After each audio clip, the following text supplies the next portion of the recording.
Hello friends, welcome to our coaching centre. दोस्तों, math का ये प्रैक्टिस सेट नंबर 17 है। ये स्पेशल आपका railway, NTPC, group D, SSC GD, MTS, UPSI, bank अन्य सभी एग्जाम के लिए। ये सभी प्रश्न आपके लिए अति महत्वपूर्ण प्रश्न है जो कि किसी न किसी एग्जाम में आए हुए हैं।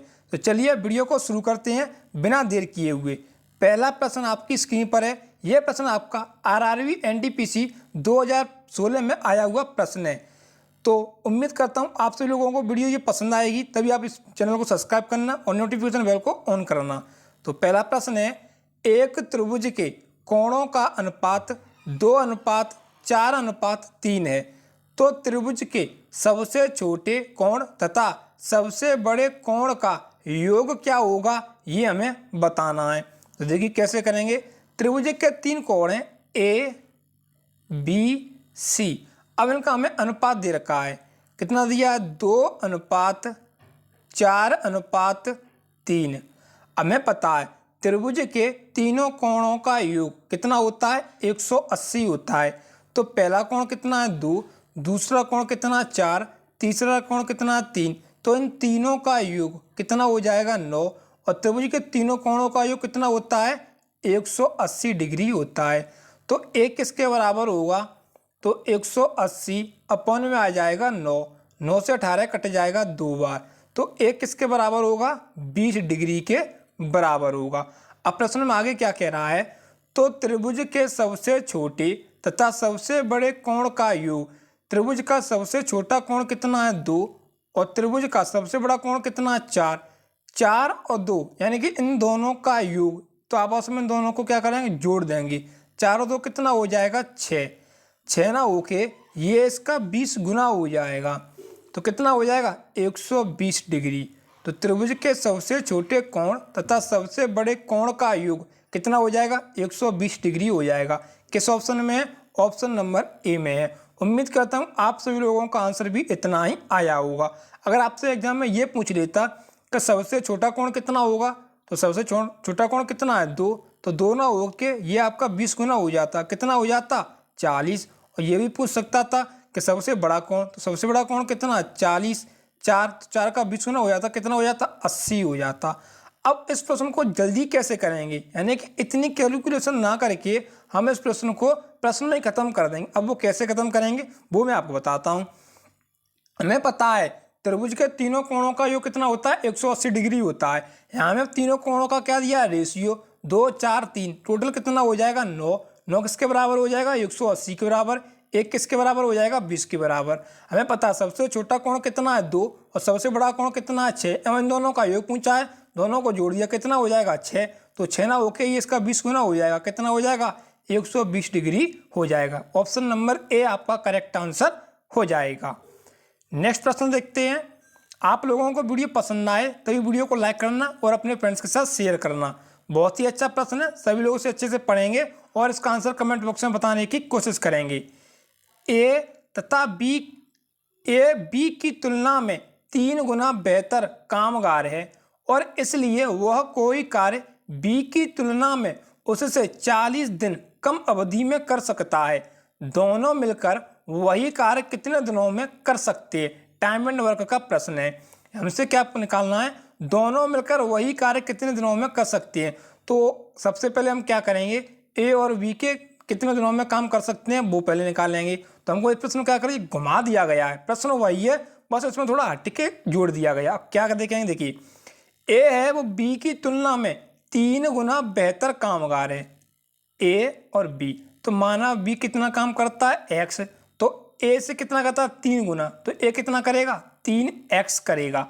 अब आगे क्या कह रहा है? इसलिए वह कोई कार्य, कौन? ए, कोई कार्य बी की तुलना में उससे 40 दिन कम अवधि में कर सकता है। कौन? ए। तो क्या कर देंगे? माइनस। तो 3x माइनस का हो जाएगा x, बराबर में कितना हो जाएगा आपका? 40 हो जाएगा। ये कितना हो जाएगा? 2x बराबर में हो जाएगा 40। यहाँ से x की वैल्यू निकाल लेंगे तो x बराबर कितना आ जाएगा? 20 आ जाएगा।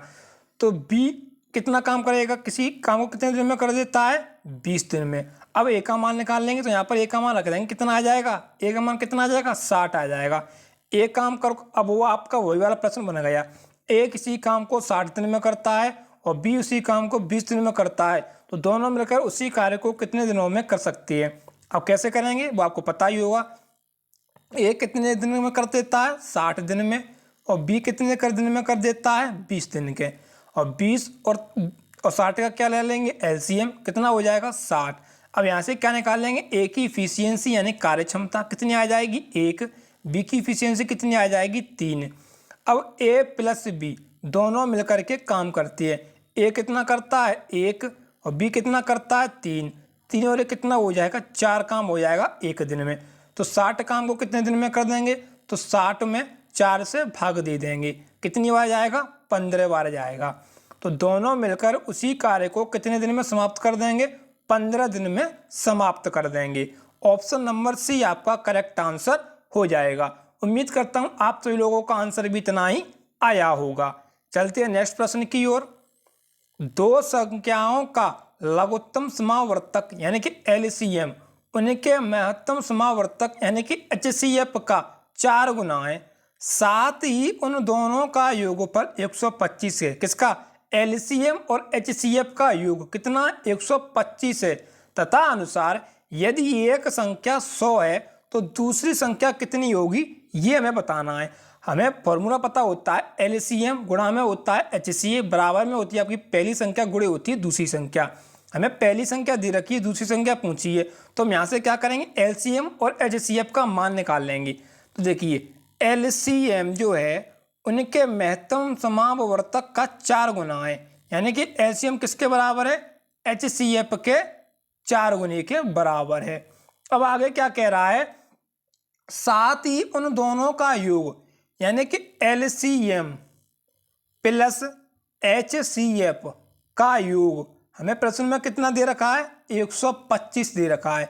एलसीएम किसके बराबर है 4 एचसीएफ के, तो एचसीएफ प्लस का हो जाएगा एचसीएफ, बराबर में कितना हो जाएगा हमारा 25 हो जाएगा। 4 और 1 कितना हो जाएगा 5 एचसीएफ हो जाएगा, बराबर में कितना दे रखा है हमारा 125 दे रखा है। तो 5 से 125 कट जाएगा 25 बार, तो एचसीएफ कितना आ गया हमारा 25 आ गया, कितना आ गया 25। अब एलसीएम निकालने के लिए क्या करेंगे, यहाँ पर एचसीएफ का मान रख देंगे, तो कितना आ जाएगा 25, 25 गुणा में 4 कितना हो जाएगा 100 हो जाएगा। अब हमारा एलसीएम देखिए, एलसीएम गुणा में होता है आपका एचसीएफ, बराबर आपका क्या होता है पहली संख्या गुणा में होती है आपकी दूसरी संख्या। एलसीएम आपका कितना आया था 100, एचसीएफ आपका कितना था 25, बराबर में हमें पहली संख्या कितनी दे रखी है 100, गुणा में हमें दूसरी संख्या में क्या करनी है निकालनी है। तो 100 से 100 कट जाएगा, तो हमारी दूसरी संख्या कितनी आ जाएगी 25 आ जाएगी। तो 25 आपका किस ऑप्शन में है, ऑप्शन नंबर बी में है। उम्मीद करता हूँ आप सभी लोगों का आंसर भी इतना ही आया होगा। तो चलिए नेक्स्ट प्रश्न की ओर चलते हैं। ए और बी की मासिक आय का अनुपात 9:8 है और उनके खर्च का अनुपात 8:7 है। यदि उनमें से प्रत्येक की जो बचत है वो 500 रुपये हो तो ए की मासिक आय कितनी थी ये हमको बताना है। हमें ए और बी की इनकम दे रखी है, इनकम का रेशियो कितना है 9:8 है, और उनके खर्च का जो रेशियो है वो कितना है 8:7 है, और प्रत्येक की बचत कितनी है 500 रुपये। अब इसको कैसे सॉल्व करेंगे, इसका गुणा इसमें करेंगे और इसका गुणा इसमें करेंगे, ये कितना हो जाएगा 64 और ये कितना हो जाएगा 63। इसको क्या कर देंगे माइनस, कितना बचेगा 1।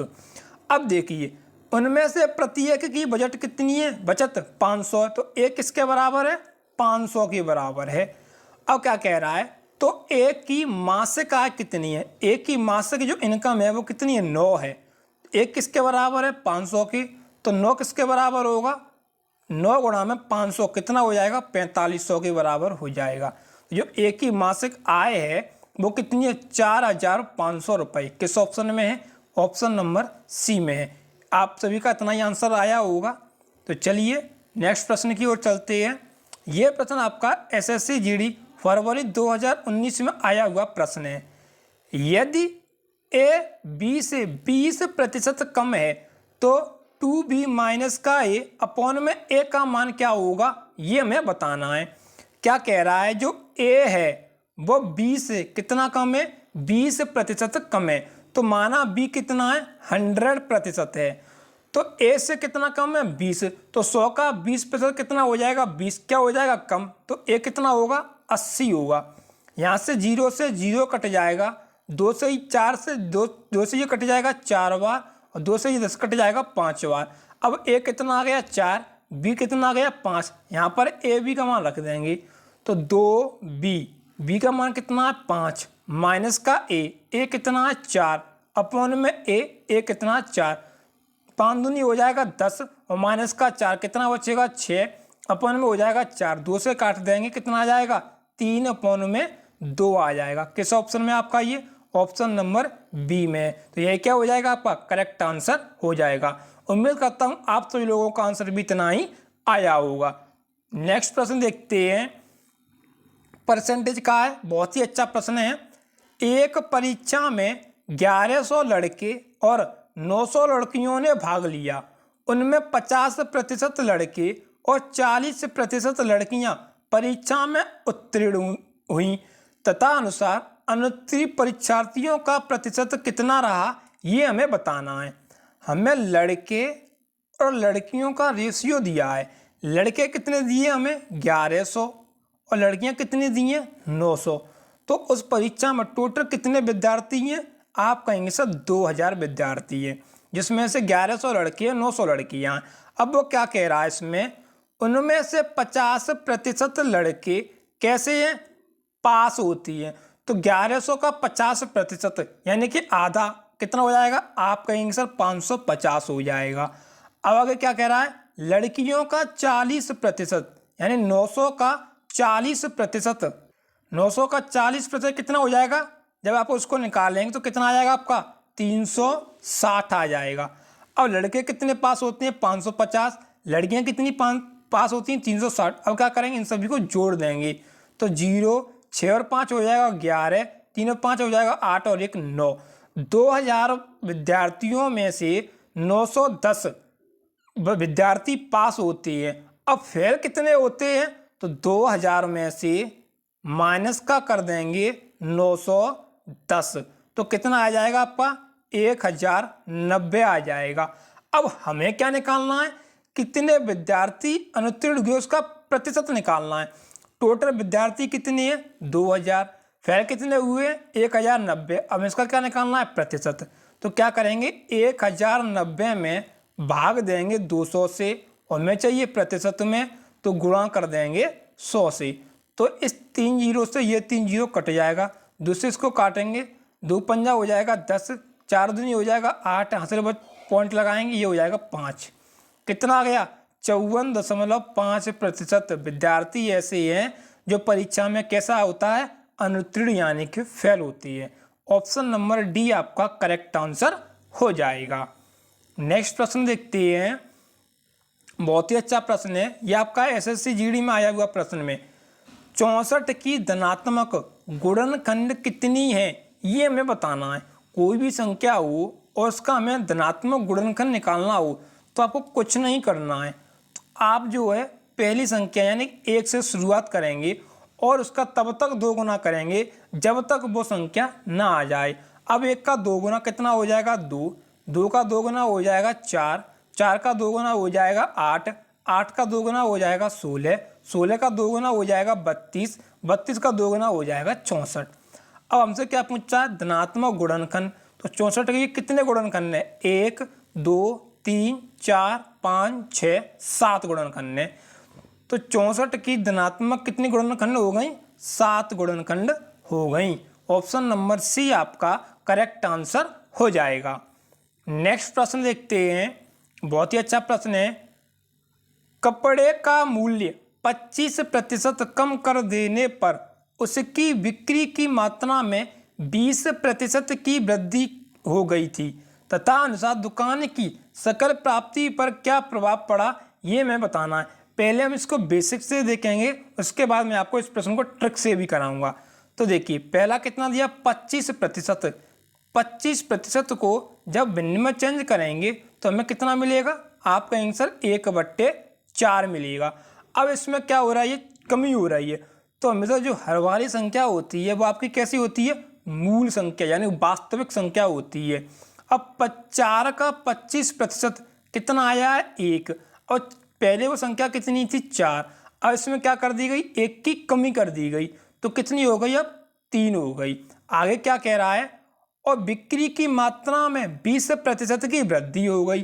तो क्या करेंगे, 20% को भिन्न में चेंज करेंगे तो कितना मिल जाएगा, 1/5 हो जाएगा। पहले जो कपड़ा था कितना था, 5 मीटर। अब 1 की इसमें क्या कर दी गई, वृद्धि, तो कितना हो गया, 6 हो गया। तो 5 गुणा में 4 कितना हो जाएगा, 20। और 3 गुणा में 6 कितना हो जाएगा, 18। पहले आपका कपड़ा जो है 20 मीटर था, अब कितना हो गया, 18 मीटर। तो क्या हुआ, इसमें कमी हुई ना, कितने की, 2 की कमी हुई। किस पे हुई है, 20 पे। हमें चाहिए प्रतिशत में, तो गुणा कर देंगे 100 से। 20 से 100 कट जाएगा 5 बार, 5 गुणा में 2 कितना हो जाएगा, 10%। तो ये क्या है आपका, 10% की कमी आई है। ऑप्शन नंबर डी आपका करेक्ट आंसर हो जाएगा। अब हम इस प्रश्न को ट्रिक से देखेंगे। ट्रिक आपकी क्या होती है, x माइनस का होता है y, प्लस की हो जाएगी आपकी xy, अपॉन में हो जाएगा आपका 100।